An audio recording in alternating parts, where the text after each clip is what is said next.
Welcome back. This is where you're in the next exciting instalment of Derech Hashem. That's why you're probably getting used to me saying that if you've been joining us for a while here. And my name is Rabbi Mordechai Goodman for Jewish Education in Manchester, and I'm here on behalf of Sight Or and Kesher for our Derech Hashem Way of God exposition, which we're going to go through the Please God as much of the Sefer as we can during these times together. And you're joining us in the next episode. We're still in the first section of the 4 sections of the book, and that's fundamentals, you say this. And what we're going to discuss today is the idea of what's going to happen after the resurrection. What happens to the body and soul while they're waiting for resurrection? And if we can, I'd like to go into the function of both body and soul and how they work with each other. Okay, that's for today. This is not stuff that I think is easy to jump in. You can jump in. You can just listen to this. If you just clicked on this, I don't know. You came here from I don't know how. Maybe on the right hand side of the screen, you saw this while you were looking up cleaning tips around the house, and it's like Derech Hashem. I don't know how. Based on your browsing history, this is maybe not the easiest one to jump in on, but you're more than welcome to stay and watch. But if you are confused and you think what it is that he's talking about, you need to go back to the previous ones in the set to be able to understand the context of what we're talking about, because I want to go through quite a bit of material if I can today. So let's just dive in on section 1, chapter 3, point 10, which in this book, published by Feldheim Publishers, is page 53. Let's have a look.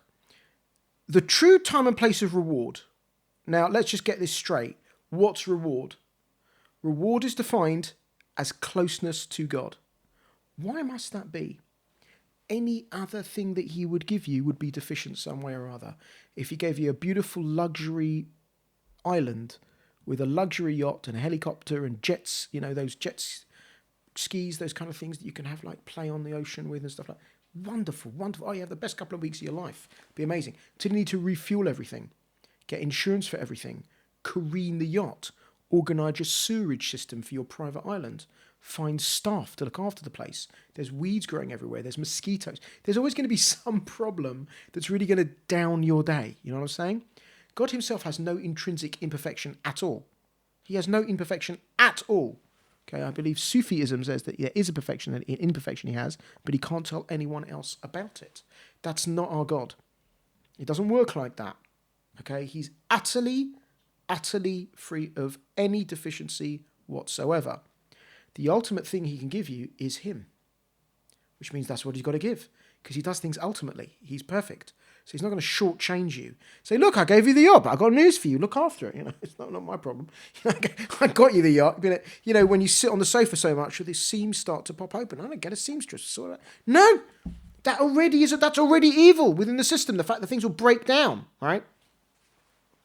The true time and place of reward can't be here, because this world is intrinsically breakdownable. Everything has a problem. It's scratched, damaged, broken, and we live with that as normal. But that it was not the way it was meant to be. In fact, it was not what Adam and Rishon was in store for him. Not at all. So the true time and place reward cannot be here. It has to be in this world with the evil removed. You have to take the evil out.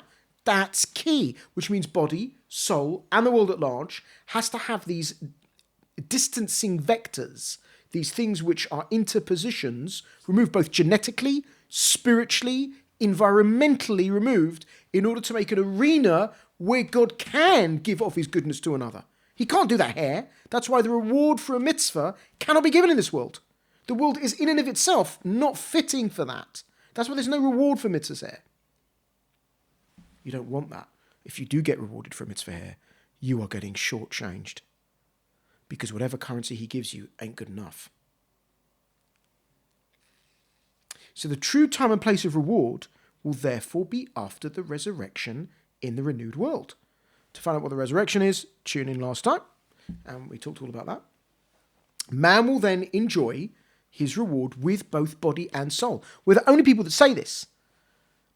The Olam Haba, this world, the world to come, which is Olam Hazeh is this world, then there's Olam Haba, which is the world to come, is this world remanufactured with evil completely removed from every iota, from every atom, from every quark, from every subatomic particle, from every element. There's no negativity anywhere. It can't be, which means the laws of physics, nature as we know it, must change to accommodate that different reality.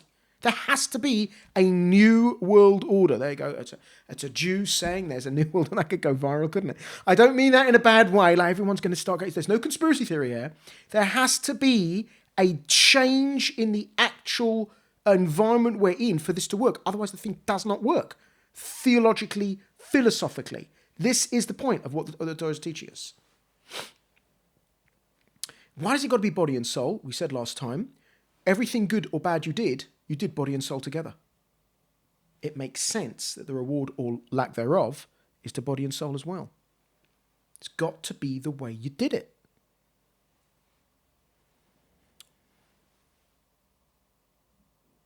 Oh, should I tell you a story? Oh, I'm going to tell you a story. I'm going off. That's my going off bell. Come with me. I hit the bell when I come back. This is a story. No, I've forgotten some of the details of the names, but it doesn't matter. You get this apparently happened. This is written down, but I've forgotten the names.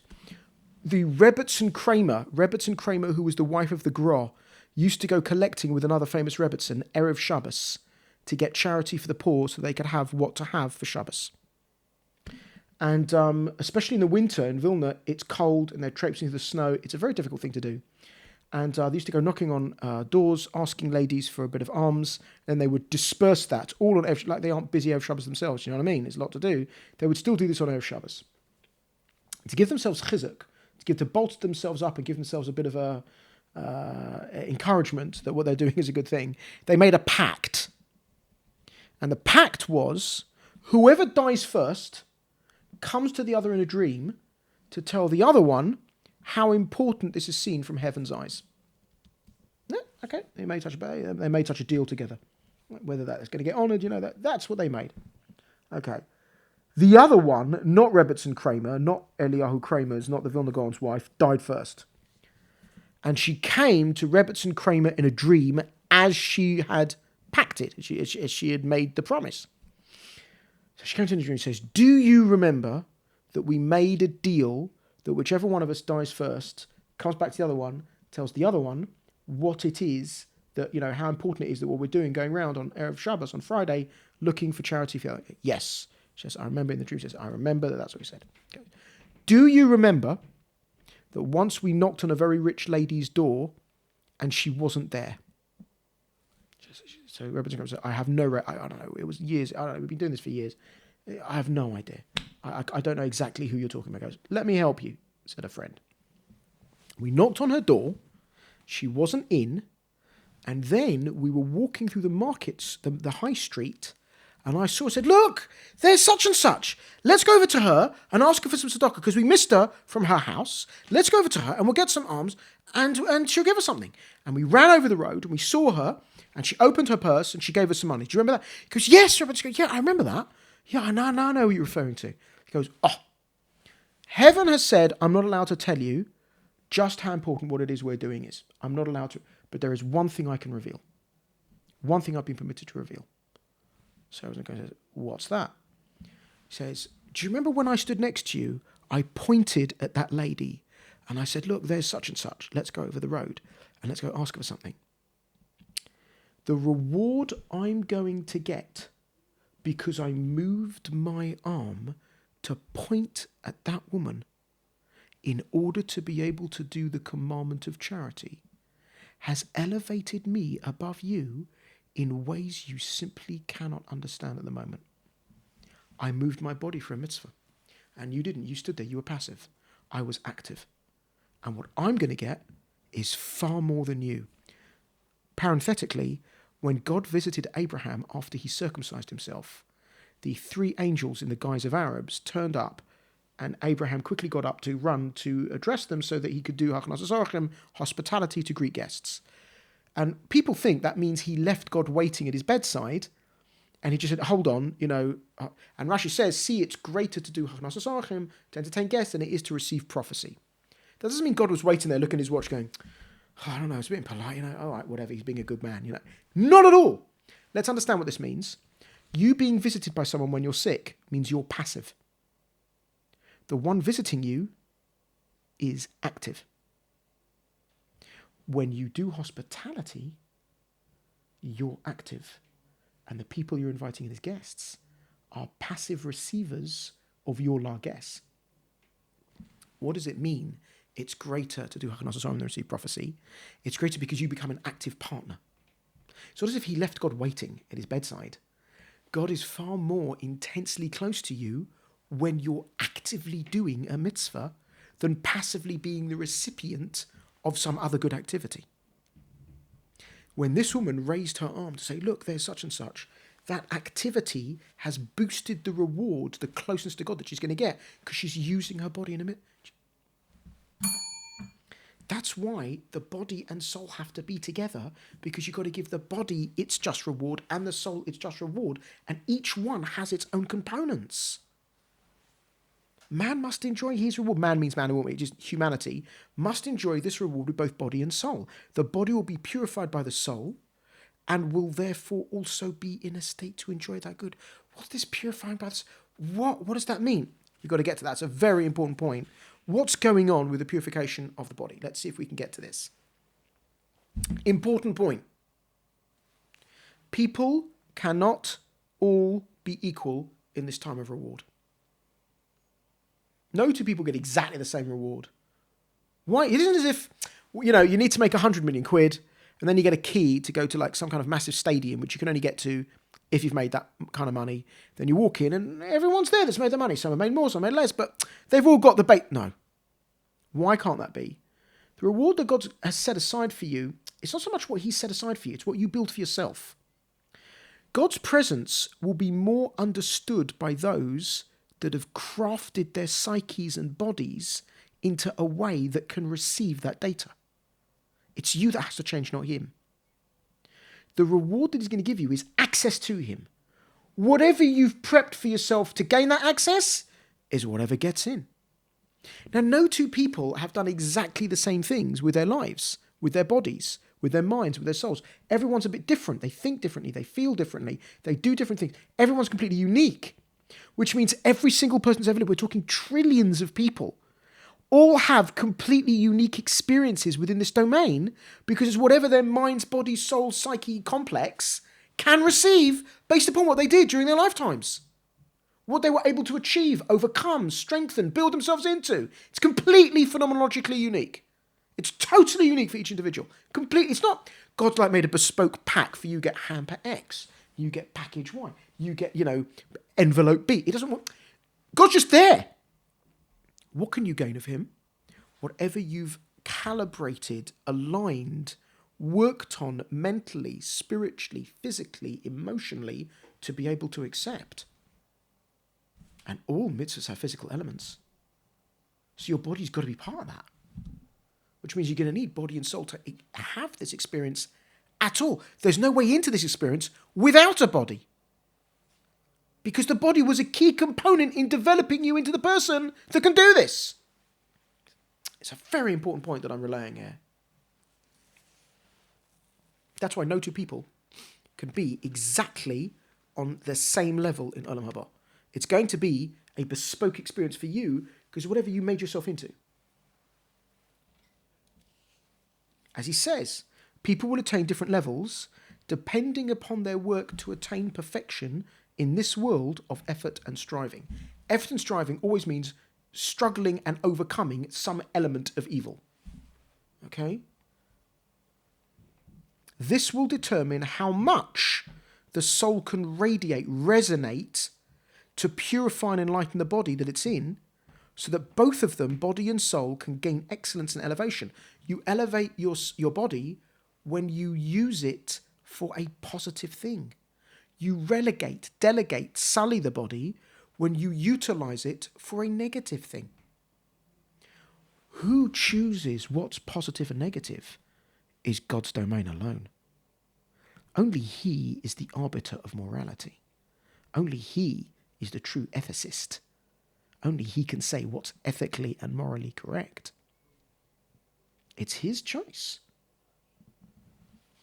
It's not a choice, sorry. It's his decree. He doesn't choose between good and bad.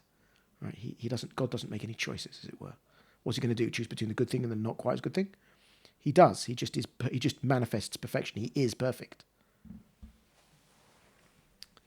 This will determine how much the soul can radiate and purify and enlighten the body, so that both of them, body and soul, can gain excellence and elevation. This in turn will delimit how worthy they are of bringing themselves close to God, basking in his light and enjoying his true good. Light is synonymous with will. Whenever you see in this kind of literature the idea of or, it's rotson as well. The will, the mind. God doesn't have a mind in the way that it's not limited by some kind of psyche or brain or anything like that, but his consciousness, his life, as it were. How close you can get to that, we're going to call that light. For lack of any other, I've got no other adjective to. I'm running out of words when I describe him. You know what I'm saying? Page 53.11. Now, we've got a problem. We said last time that in order to restore something, you have to break it apart, clean it, and put it back, right? That's the best way to do it. When we talk about restoring guitars or a piano, you've got to absolutely clean each element, put it back together, and then off you go. Well, when you separate the body from the soul in order to clean it, where are you going to put them?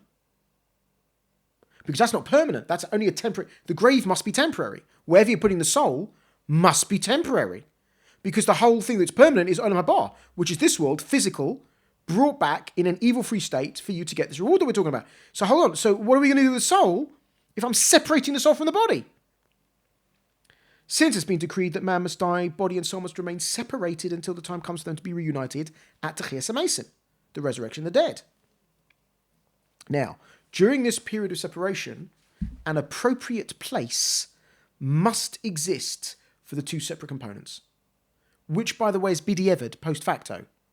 Man was not meant to die at all. No separation was required, which means having to have these two separate places, the grave and place X that we've not defined, is post facto. I shouldn't have had to do that, but I had to make it on the contingency that man may sin and bring it into operation. The body thus returns to its element, the soil, the dust, decomposing and losing its form. Since the body originated from the dust, it must return to it. And this is indeed what God told Adam in Genesis, in Bereshis, Gimel Yud Tes 3:19. You are dust, and to dust you must return. That's the physical element of his being. A worthy soul, however, has only to look forward to the time when what must be done with a resurrected body, rotting, will have been done to prepare it for Olam Haba, to prepare it for the world to come. The body must undergo decay and decomposition to allow evil out, as we discussed last time. And it must remain in the earth for an appropriate time and finally be reconstructed anew from a seeded genetic point, which we discussed last time was the Lutz bone, this specifically hard bone. It's a Medrash Rabbah on Koheles of Hadrian. Hadrian asked, was it Rabbi Yeshua ben Hurkadas? I can't exactly remember. If it was Rabbi Yeshua, Rabbi Yehuda, I can't remember. He asked one of the bottom if we're going to relive where we're coming from, and he explained we're going to come from this bone, and he showed him. He put it on an anvil and he hit it with a hammer, and it did not crack. He put it in a fire, but it didn't get destroyed from the fire. He showed him it's a very tough bone, and from there, that's going to be the seeding point for the resurrection physically, because we need a kli, we need a vessel for the soul to exist in. The body must undergo decay and decomposition, remain at the appropriate time, and finally be reconstructed anew, so that the soul can re-enter it. The only reason why I'm cleaning my coat is to re-wear it. The only reason why I'm cleaning the body is to reuse it. If it was truly disposable, if the body was truly disposable, I wouldn't do any of this. I'll just let it. I wouldn't do anything with it. I wouldn't prepare it at all for anything. During this intermediate time, however, while the body's rotting, the soul also needs a place. It was for this reason and this eventuality that God prepared something called Olam HaNeshamas, the world of souls. Now, this is something that most people they're fuzzy about. When they go to a shiva, which is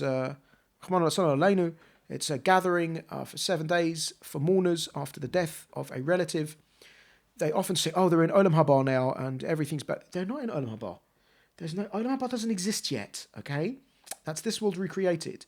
Where they are is in a holding zone called Olam Hanashamis, the world of souls, which is a specifically constructed spiritual only domain, specifically set up to process spiritual components of human beings. You've got to have it. You've got to have that. Otherwise, I can't work with, refine, clean, recharge those spiritual components. It must be only spiritual, just like the soul is only spiritual.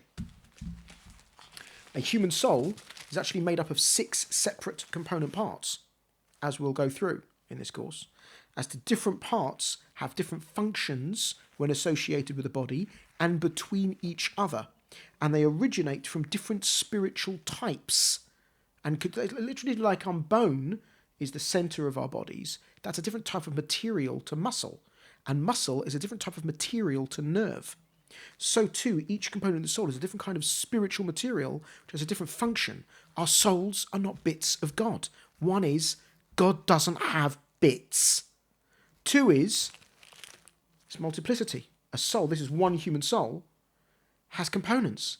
And we know God can't have any components. He's got to be utterly simple and utterly unified. Chelek Elokam Amayil doesn't, if you even look in Likutei Torah, it doesn't mean it's a bit of God. It's the very, very lofty part of the system. But God's beyond the system. You are not a bit of God. Okay? You don't have a bit of God in you or hanging around with you. That would be completely defeatist. That means, how could you do a sin? You're making God do a sin. It's impossible. Also, if God only created the universe to give of his good to another, and that other was actually him, because your soul is him, that would be defeatist as well. The whole thing is total kafira. It's heresy to believe you're walking around with a bit of God. There's no point in creation of God to give you to another if that's what it is. Also, souls can be destroyed. Utterly wiped out. You can't break or destroy a bit of infinity. The whole thing is completely treif. Don't accept that. We'll talk more about that as we go. We have a very lofty divine element. Elokai means there's a brand of angel called Elokai. There's Elokim angels. We have a very lofty spiritual component, but it is not God himself. Okay? Just get that very clear. Okay, so we've defined the fact that we've got to have a zone to be able to work with spiritual elements, now that unfortunately I have to separate spiritual and physical things in order to clean them, so that I can resurrect them, so that I can reward them. When a soul leaves its body, it enters the soul world and remains there in a state of rest while the body undergoes what it must, rotting. During this period, the soul experiences a sublime delight, very much like that which we bestowed upon the individual later in the time of genuine reward in Olam Haba. Now, its level in the soul world is also determined by its accomplishments, just as is the ultimate reward. Importantly, in the Maimar Ha'ikarim, the Essays and Fundamentals, which may be in the back of the book, I don't have it in the back of this one, but modern copies of Derech Hashem do have Maimar Ha'ikarim in the back. If you see the element there about Gehenna and Gan Eden, about the soul world, it does talk there that there's a sense of time and a passing of seasons.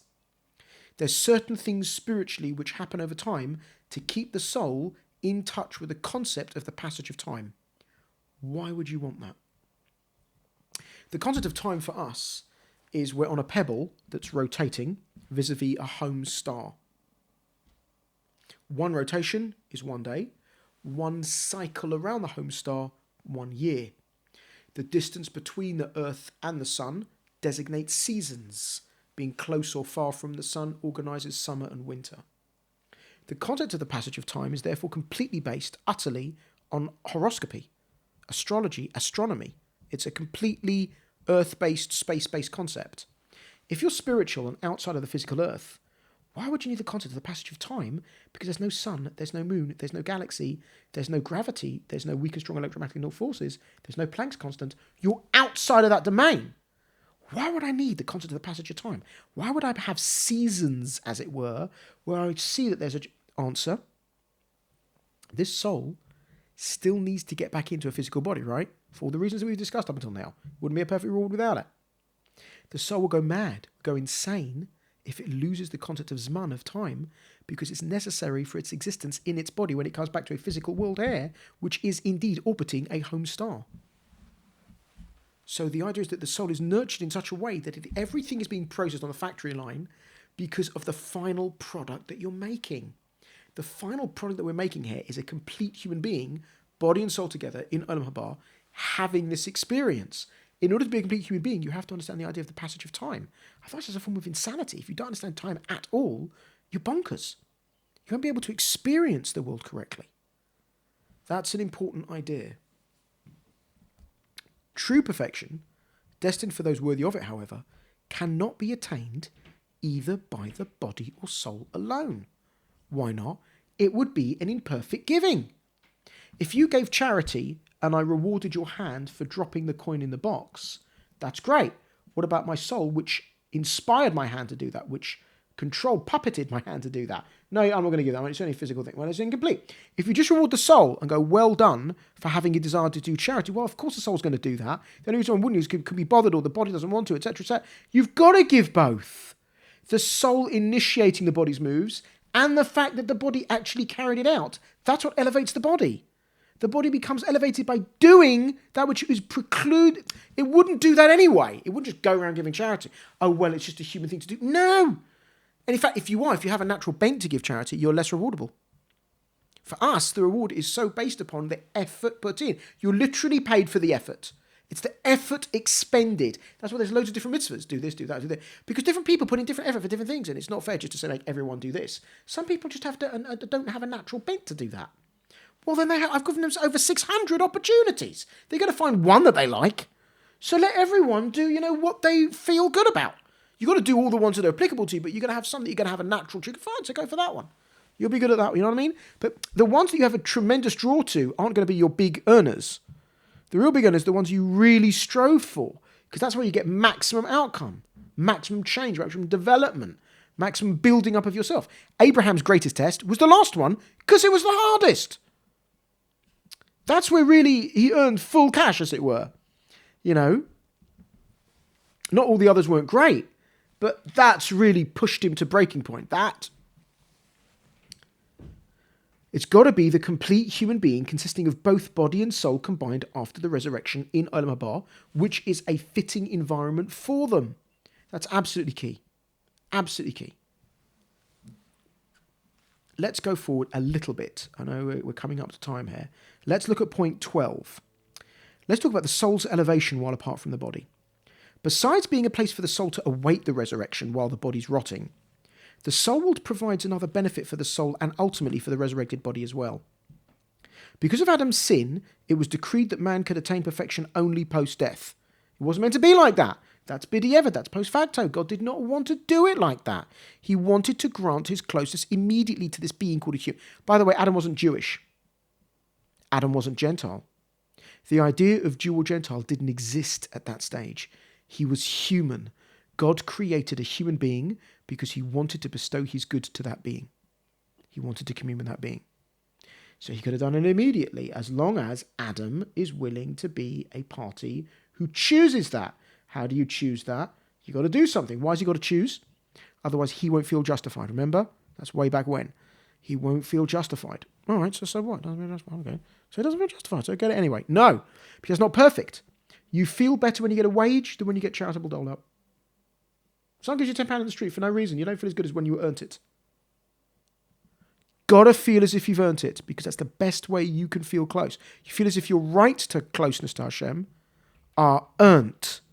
He owes you. He must give you this. Otherwise, you could take him to court and sue him for it. Say, you owe me this. I'm sorry. I would not put on tefillin or, keep kosher unless you told me to do it. You owe me for complying with those behaviors. Very good. Very good. Now you feel in control. That's great. That's what you need for this perfect giving. I think we discussed in one of them, why couldn't God just put some magic fairy dust on and make you feel as if he did that? And the answer is because that would be a lie.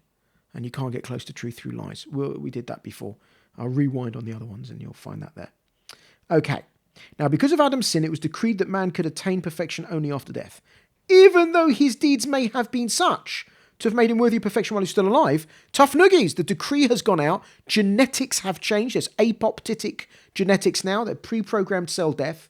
That's the system. There's no escape from that. For without life in this world, you cannot attain perfection at all, since the only time allotted for earning perfection is in this world before death. Very important idea. I have toys which I didn't bring with me. I usually show actual physical toys. It's much better if I have them. Let's talk about a butterfly's life cycle, and we'll finish with this. A butterfly's life cycle. The beginning of a butterfly's life is an egg glued to a leaf. Then it hatches and it becomes a caterpillar. And caterpillar's job is to eat very, very well, to nourish itself perfectly, in order that it have as much energy as necessary to get on with the next stage of its life. What it has to do is eat, and avoid being eaten. So avoid birds who want to eat you, and just eat lots of leaves. The next stage is to weave a cocoon, which hardens to become a chrysalis.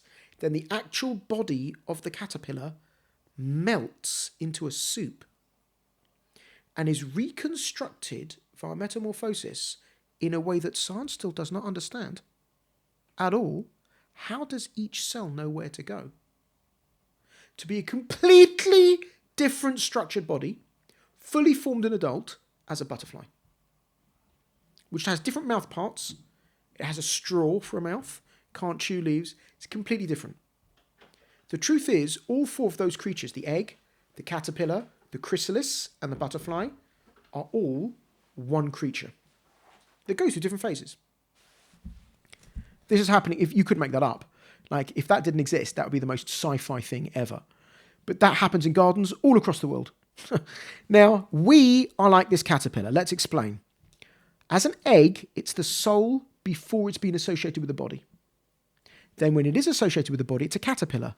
Its job is build up resources, work at gaining data, eat, avoid being eaten, avoid being damaged. Then you're going to have to go through the death process where your entire body rots into a soup, which is called coffin liquor. Then it will be reconstructed anew in a better, different form in order for it to be able to experience the rest of its existence.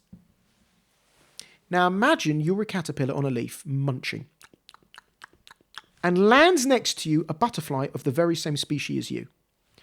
I go, wow, that's a beautiful creature. Wow. Hello. The butterfly knows what's going on. He goes, hello. He goes, who are you? I'm what you're going to be. No, I think you made a mistake, mate. He goes, no, really. I'm the same species. I was a caterpillar too. Don't look like it. Pull the other one. And I've got lots of legs. Pull the other. You can pick any leg you want. It all has bells on. I don't believe you. He goes, so what are you doing? I experience world in a completely different way to you. I fly around. I have a totally different understanding of the universe to you. He goes, well, what do you do? Well, I eat nectar. Oh, do you have lettuce there? Do you have lettuce in what you do? No, I don't have mouth parts that would eat lettuce. Well, how can you be me? My favourite food is lettuce. Lettuce is amazing. You can't get better than lettuce. Lettuce is the best food. Lettuce is the best experience. Yes, while you're a caterpillar, lettuce is the best you can do indeed. And indeed, that's what you should strive for, so that you can get to my stage. But I'm telling you now that nectar is a far greater experience than all the lettuce leaves in the world. Caterpillar cannot understand it all. The butterfly flies off. We, the caterpillars, we cannot understand how us in a different form, in a different function, in a different world are going. It's not going to be like, what, are there roller coasters in Olam Haba? Is there lots of food there? Like, what's the fun? Why is that? It's a totally different realm of existence. That also explains why there could be no children in Olam Haba in the final stage, because you never see any baby butterflies. A butterfly is reconstructed from a previous form in its fully operational state. A child is a pre-operational state being that is growing to develop into its final form.